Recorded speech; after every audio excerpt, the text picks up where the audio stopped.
আসসালামু আলাইকুম। আলহামদুলিল্লাহ, গতকাল শুক্রবার আমাদের প্ল্যান ছিল ঢাকার বাইতুল মোকাররমের ইসলামিক বইমেলাতে উপস্থিত থাকার, এবং এই শুক্রবারেই বইমেলার শেষ দিন ছিল, যেটা আমরা আগেই জানিয়ে গিয়েছিলাম যে শুক্রবারে অর্থাৎ শেষ দিন আমরা বইমেলাতে উপস্থিত থাকবো ইনশাআল্লাহ। আগের দিন আমরা সেভাবেই প্ল্যান করে রেখেছিলাম, তাই পরদিন সকালবেলা আমাদের খামারের বেশ কিছু কাজ ছিল বাকি, সেগুলি শেষ করে আমরা আজকে রওনা দিব ঢাকার বাইতুল মোকাররমের ইসলামিক বইমেলার শেষ দিন উপলক্ষে। আগের দিন রাতের বেলায় বেশ কিছু টার্কি মুরগির বাচ্চা ফুটেছে, এই বাচ্চাগুলিকে সকালবেলা ব্রুডিং করে রেখে যেতে হবে, যেহেতু আমরা জুমার নামাজ পড়বো ওখানে গিয়ে, তাই একটু সকাল সকাল বের হতে হবে। এই জন্যই মূলত খামারের কাজগুলিকে দ্রুত শেষ করার চেষ্টা করছিলাম, যাতে আমরা জুমার নামাজটা ধরতে পারি। এদিকে মেজো মামারও আমাদের সাথে যাওয়ার কথা ছিল, যে কারণেই মামা সকাল সকাল চলে এসেছেন আমাদের কাজগুলি শেষ করার আগেই। তো আলহামদুলিল্লাহ, টার্কি মুরগির বাচ্চাগুলিকে ব্রুডিং এ দিয়ে তারপর আমরা রওনা দিয়ে দিয়েছি ঢাকার ইসলামিক বই মেলার উদ্দেশ্যে। আমাদের সাথে আপনে গিয়েছে, যদিও ওকে নেওয়ার কোনো ইচ্ছাই ছিল না। এর আগের বার যখন আমরা যেতে চেয়েছি অনেক কান্নাকাটি করেছে, এবং ওকে আমি নেই গতবার, কারণ ওখানে গিয়ে অনেক বেশি ক্রাউড থাকে, অনেক লোকজন থাকে, এদের মধ্যে ওকে একজন সামলাইতে হয়, যে কারণে গতবার ওকে নিয়ে যাওয়া হয় নাই। তবে এবার যেহেতু মামা যাচ্ছিল, তো মামা বললো যে আমার কাছে থাকবে, সমস্যা নেই, নিয়ে যাই সাথে করে।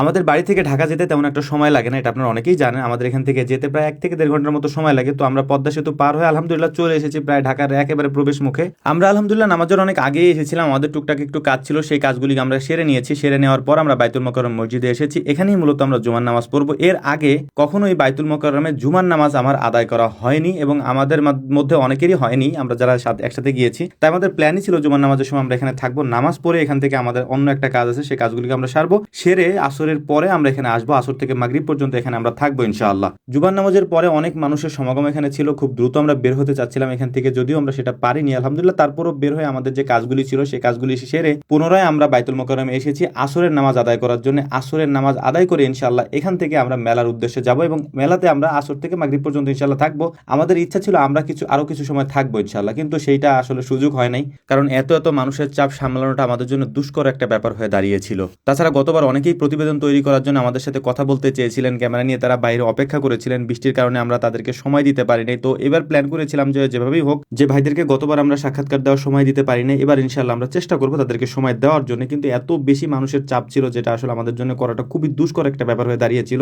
তারপরেও ইনশাআল্লাহ আমরা বেশ কয়েকটা স্টলে ঘুরেছি, কথা বলেছি আলহামদুলিল্লাহ, এবং সবার সাথে আমরা কুশল বিনিময় করার চেষ্টা করেছি। কিন্তু এত মানুষের ভেতরে আসলে কুশল বিনিময় করা, সবার সাথে কথা বলাটা আমাদের পক্ষে সম্ভব হয়ে ওঠেনি। অনেকে হয়তো মন খারাপ করেছেন, তাদের কাছে আন্তরিকভাবে দুঃখ প্রকাশ করছি, কারণ আপনারা এখানে ছিলেন, জানেন যে আসলে পরিস্থিতিটা কেমন ছিল। আমাদের পক্ষে আসলে সবার সাথে কথা বলাটা, সবার সাথে হাত মেলানোটা, সবার সাথে ছবি তোলাটা সম্ভব ছিল না, এটা আমরা পারি নাই। আমাদের অনেক ইচ্ছা ছিল যে প্রত্যেকে যারা এসেছেন তাদের সবার সাথে কথা বলা, এবং পার্সোনালি তাদের সবার সাথে সবাইকে সময় দেওয়া, কিন্তু এত মানুষের ভিড়ে সেটা আমরা আর করতে পারি নাই। বাংলাদেশের বিভিন্ন জেলা থেকে ভাইয়েরা এসেছেন, আমাদের কাছে খারাপও লেগেছে, সবাইকে আমরা সময় দিতে পারিনি। সবাইকে সময় দিতে পারলে আমাদের নিজেদের কাছেও ভালো লাগতো। তো যাই হোক, মাগরিবের নামাজ শেষ করে আমরা আবারও মেলার দিকে আসি, এবং কয়েকজন ভাই ছিলেন এখানে সাংবাদিক ভাইরা, তাদেরকে আমরা সাক্ষাৎকার দিয়ে তারপর আমরা বেরিয়ে পড়েছিলাম এখান থেকে, কারণ আসলে পরিস্থিতি আমাদের সাধ্যের বাইরে ছিল। তো যাই হোক, মোটামুটি আমরা আমাদের বাসার দিকে চলে যাচ্ছিলাম। বাসায় গিয়ে তারপর রাত্রেবেলা এখানে খাওয়া দাওয়া করে তারপর রাতেই আমরা রওনা দিব। 11:30 থেকে 12টার দিকে আমরা বাসা থেকে রওনা দিয়ে ঢাকা থেকে বাড়ি পর্যন্ত আসতে আসতে মোটামুটি 3টা বেজে যায় আমাদের। তো 3টার দিকে বাড়িতে আমরা এসে পৌঁছাই। তো যাই হোক, আমাদের জন্য দোয়া করবেন, আমাদের কোনো ভুল ত্রুটি হলে সেটা ক্ষমা সুন্দর দৃষ্টিতে দেখবেন। অনেকে কষ্ট পেয়েছেন, তাদের কাছে আন্তরিকভাবে দুঃখ প্রকাশ করছি।